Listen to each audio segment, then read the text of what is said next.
So you're thinking about moving to Florida and want to know more about hurricane prep for the area? Well, you're in luck. In this video, I'm going to go over hurricane prep. And if you stick around to the very end, I'm even going to tell you about what you need to do when a hurricane is first announced. So let's get into it right now.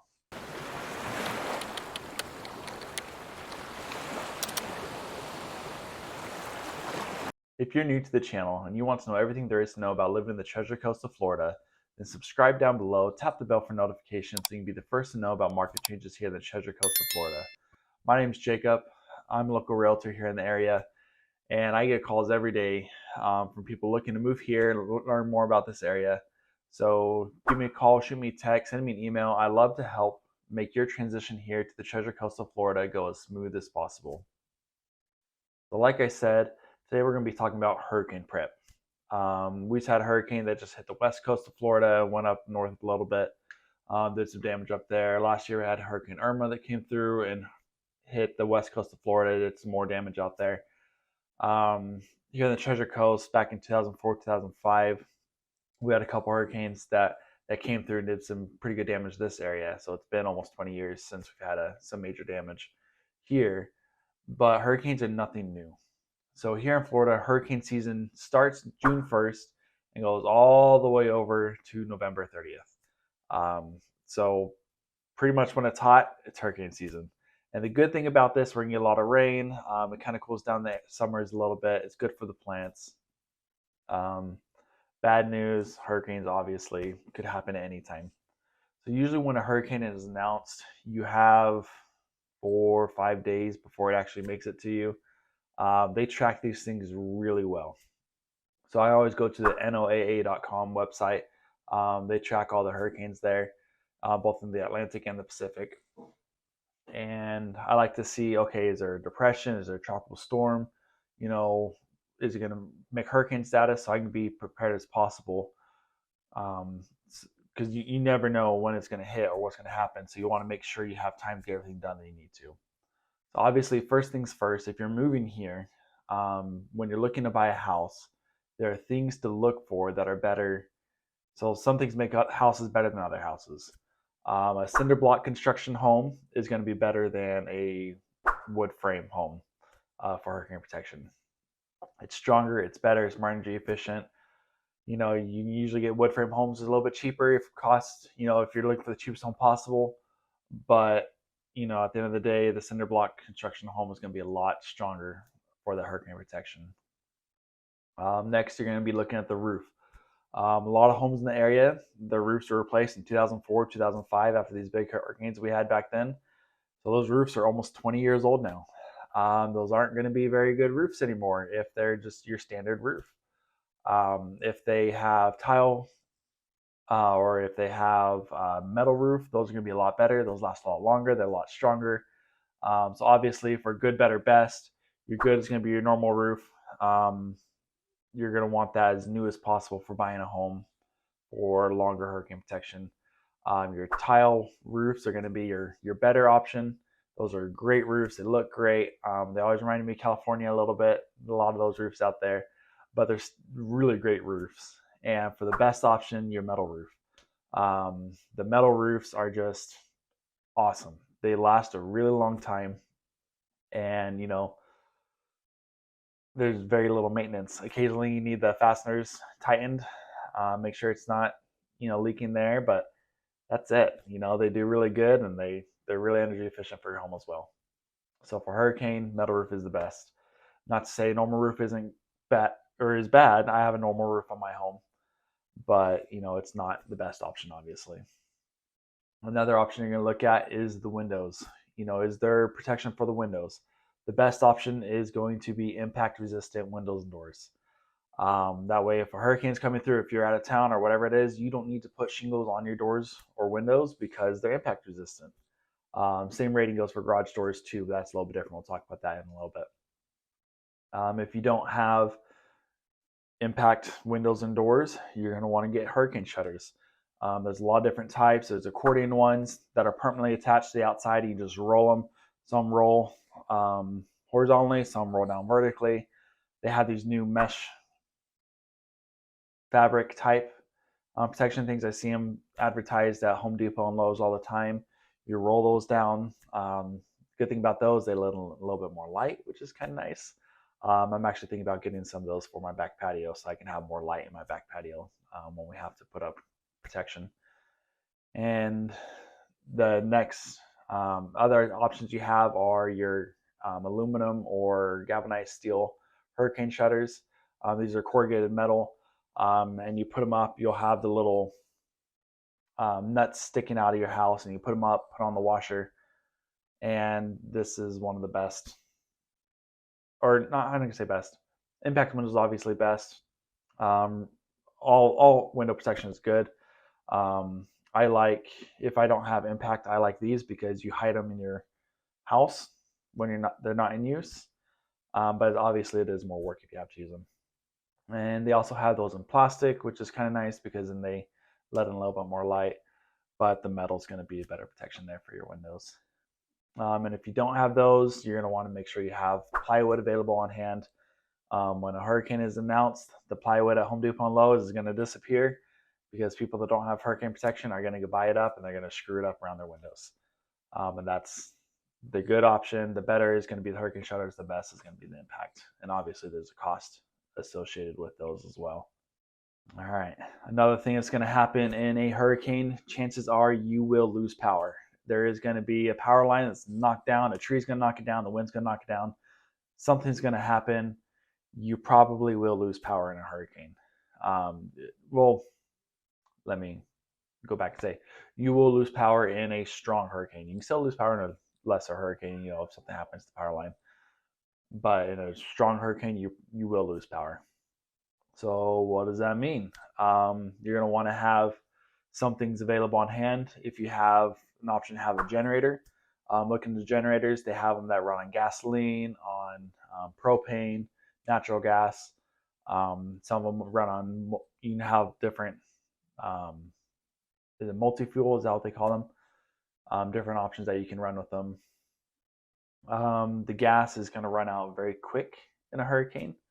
So sometimes propane's nice to have on hand because you can have multiple little propane tanks and those run for a little bit.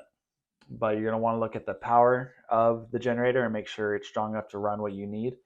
If you have medical equipment, oxygen tanks, CPAPs, those types of things, make sure you have power for that, backup power for that, for your health and safety. You're going to want to make sure your generator is strong enough to run your fridge because your food will go bad very quick in a hurricane. Every time you open the door, you're going to lose some of the cold air, and then it's just not going to be cold. Some things you can do is get a lot of bags of ice or get a lot of water bottles and put them in your freezer to take up as much room as possible, and then put those in your fridge. And those bottles of ice or bags of bottles of frozen water will kind of help cool your fridge a little bit if you don't have a generator for your fridge. You're also going to want to have water for flushing the toilet and cleaning and things like that. A lot of people recommend filling your bathtub up full of water, and then you can just scoop it out. And when you use the toilet, you can pour water into the toilet afterwards, and it'll flush the toilet for you.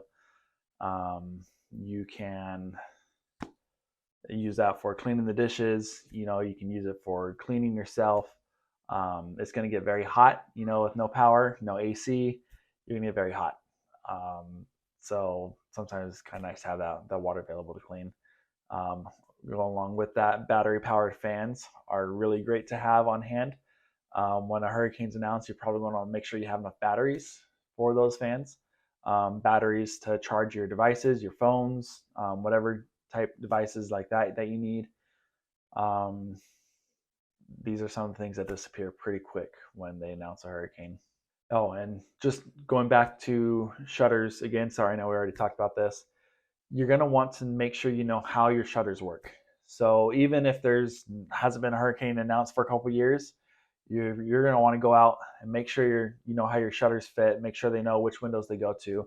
A lot of houses have a diagram. If your house doesn't have a diagram, you can make one. You can do a rough sketch of what your house is, label the windows with a number, and then spray paint or mark with a Sharpie or something that number on the hurricane shutters, so you know which shutters correspond to which window.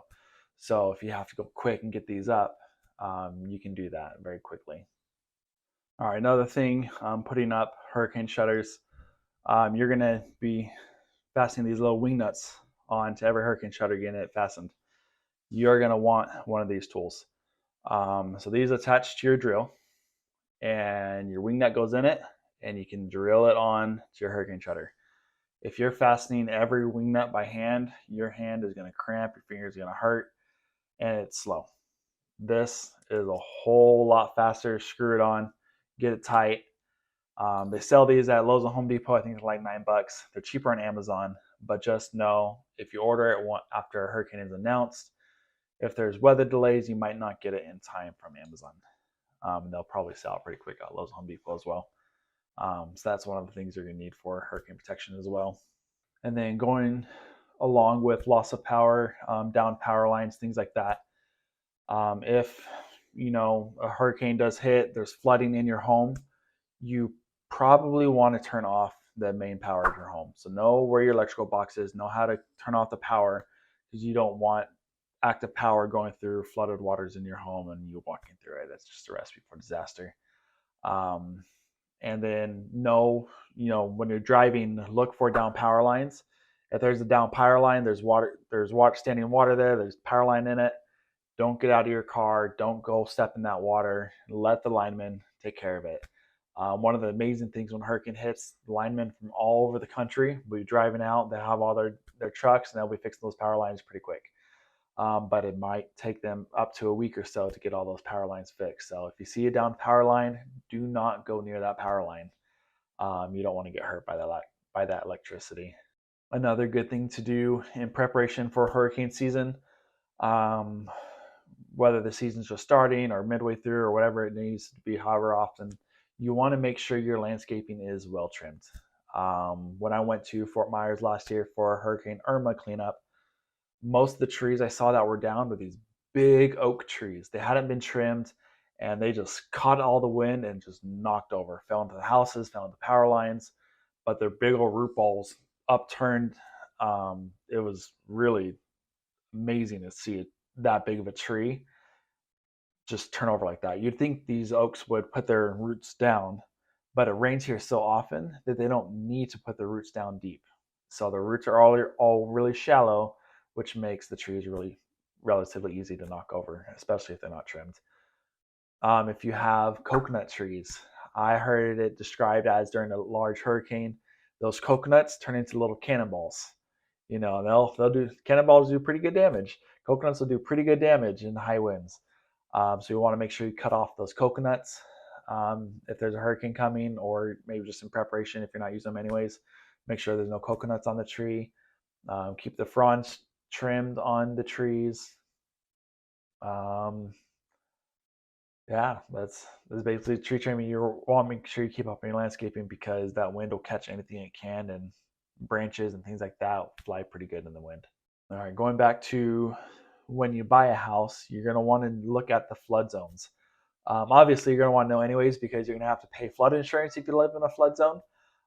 So if it's make it or break it on a house, if you're close to your budget, you might not be able to afford the flood zone. So, something to look forward to, because that can be, a couple $100s a month if you live in a flood zone. But it's worth it, if you're living on the beach or, on the river, or, well, I guess it's up to you whether it's worth it or not to pay that $200 a month, or however much it may be. It may be more depending on where you live and how bad of a flood zone you're in. But look at the flood zone. Your realtor can help you with that. If you have any questions and you want to reach out to me. I'll let you know if the house you're looking at is in a flood zone.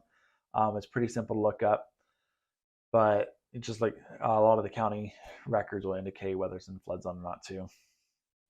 But know that, and a lot of the homes around in this area, what I'll see too, it won't necessarily be in a flood zone, but it will say property is subject to what's the exact phrasing?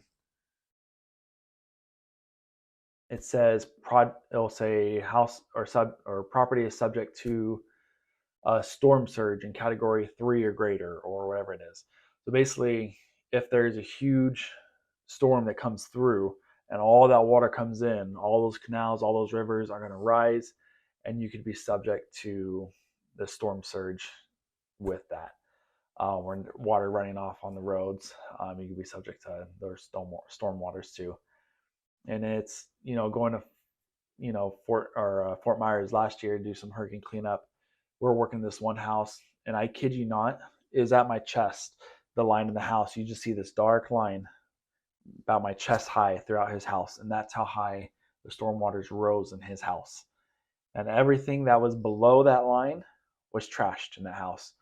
All the furniture, all the couches, all the rugs, all the decorations, anything that was below that line, especially if it has fabric, you are not going to get the smell out of that fabric. That piece is gone. So if you live in a flood zone or you live in a place that's subject to a storm surge, when a hurricane's announced, if it's going to be like an evacuation or type things, if there's something that you need, your backup hard drives, your computers, your photo albums, things like that, put them high. Put them in the top of a shelf. Put them high up on your kitchen cabinets, or put those important things up high. So if it does flood inside your house, you're not going to have a loss of those valuable things. Couches can easily be replaced, but photos of your kids or things you need for work on your computer, a lot harder to replace. All right, another thing to look at when a hurricane is coming, all your lawn chairs, all your pots, all those things like outside that can move around, you either want to strap them down or move them inside. And obviously you're going to want to put your cars inside. So kind of keep a running inventory in your mind when things are, if a storm's coming.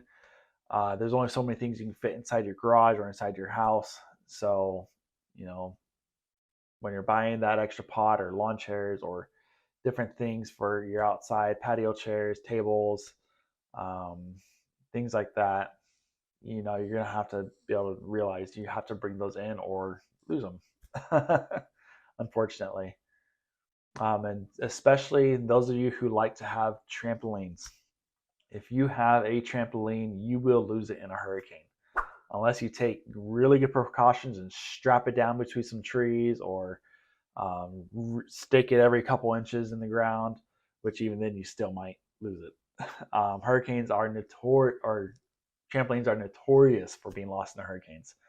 And people inherit trampolines in a hurricane too. They'll just, after a hurricane, they'll look in their backyard and suddenly, oh look, we got a trampoline, or we got the neighbor's boat, or there's saw a lot of that in the hurricane cleanup last year too. Random boats in people's yards, and I was reading one of the hurricane prep websites. It only takes a foot of moving water to move a vehicle. So you may think, oh, this is heavy enough, it's going to be fine. Yeah, it doesn't take very much water to move things. So keep that in mind when you're getting things ready and preparing for the hurricane season. And then talking about garage doors, you're going to want doors that are impact resistant. They don't call it impact resistant. It'll just have different levels of wind resistance.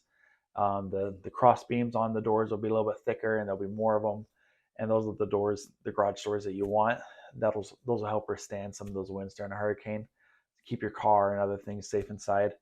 If you don't have one of those, or maybe there's a big category 5 or 4 or something coming through that's going to hit you directly, another thing that people do that helps save their garage doors and the stuff inside their garage and then their house.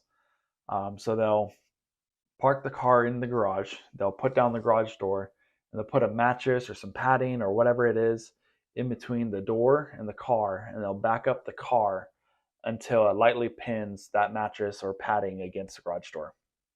So that way the winds can't blow in the garage door. So especially if you don't have a really good garage door, that's going to be something you're going to want to do.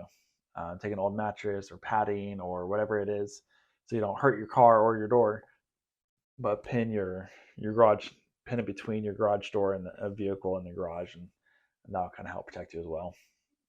They say that when you lose your house in a hurricane is because the door or the wind comes in, and as soon as the wind makes it in, it blows the roof off your house, and then your house is gone. At that point, the hurricane can do whatever it wants. So that's why the hurricane shutters, impact resistant doors, and wind resistant stuff is so important. Because your house may be strong, it might be cinder block construction, but if it can break in and pop that roof off, you know, it's game over at that point. You'll also notice a lot of the doors here swing out. Most of the doors do swing out. They all should swing out. A few of them still swing in on some of the older homes, but that's so it makes it harder for a hurricane to blow in your front door because it opens out, not in.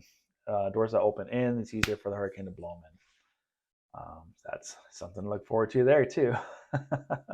Nothing to look forward to. So it happens a couple times a year. There is going to be, it's called disaster preparedness sales tax holidays. So there will be a couple of weeks in the summer and in the winter where you have these disaster sales tax holidays. There is no sales tax on certain hurricane proofing items. So generators and things like that, some of these big ticket items that you want to buy, take advantage of these sales tax weekends and get those sales tax free so that you can get things for a little bit cheaper to prepare for the hurricane season. And last, hurricane comes through, it does a lot of damage in your house or whatever it may be. It blows your palm tree down and it knocks into part of your house, or your oak tree falls over, or water makes it inside your house and destroys some things. Before you do any cleanup, take a lot of pictures, take videos. Your insurance is going to want pictures of the full damage and everything. If you start cleaning up and making it look better than it is, they're not going to compensate you, or there's a chance that you won't be compensated as much for those items as you would if you took the picture when the damage was complete. So really take good pictures, take a lot of videos, overkill for photos and videos. Make sure your insurance has everything they need so you get the money that you need to rebuild everything that you need to. And last, I told you I would tell you what you to do as soon as a hurricane is announced. So as soon as they announce a hurricane is headed for you, here's what's going to happen. The gas is going to sell out. The food is going to sell out. Propane is going to sell out. The plywood at the store is going to sell out. So depending what you need to go. I usually gas my car first. Gas my car on the way to the store, buy the food that I need, and the water, ice, things like that are going to sell out. And keep in mind, you're going to want food that's non-perishable. Especially if you don't have a generator, you're going to want to make sure that you have non-perishable foods that you can eat during a hurricane. They also say keep about a gallon. You want a gallon of water per day per person. So if you have a family of 4, you need 4 gallons a day for about a week, is what they say, is what you really need. And not to be a cop out, there will be people coming to the area helping out. There are going to be people giving out food, giving out water, giving out emergency supplies, things like that after a hurricane for the cleanup. But you still want to be prepared in case you can't get to these things, and keep your family safe and have that water and have that food for your family. Your batteries, I mentioned earlier, batteries are going to sell out, so get batteries and battery backups for your phone, for your electric fans, things like that. You don't want batteries for. And make sure you have medications. You do not want to run out of medications in the middle of a hurricane or right after a hurricane, because the stores may be damaged. You might not be able to get those medications that you need. So make sure that you have enough medication to get you through at least a week or two after a hurricane. And another thing that's been pointed out in several of these articles is get some cash on hand. Your ATMs, things like that, they're going to be down. If the power is out, stores aren't going to be able to run your credit card if you need to go buy some stuff. So have some cash on hand so you can get the stuff that you need after a hurricane as well. Have some gas on hand. Have a 5-gallon jug of gas or something like that. If you have a generator, have multiple 5-gallon jugs of gas for your generator. Or whatever it may be that you need it for. But those are the things that are going to sell out super quick as soon as they announce a hurricane, especially if it's headed directly towards you. So you're going to want to make sure you're on the ball about getting through and getting these things that you need for that hurricane. If you have any other questions about hurricanes or hurricane prep or shutters or protection, or especially about buying a house here in the area and making sure you're going to be good during a hurricane in that house, give me a call, shoot me a text. I'd love to help you out. Otherwise, thanks for watching. Have a great day.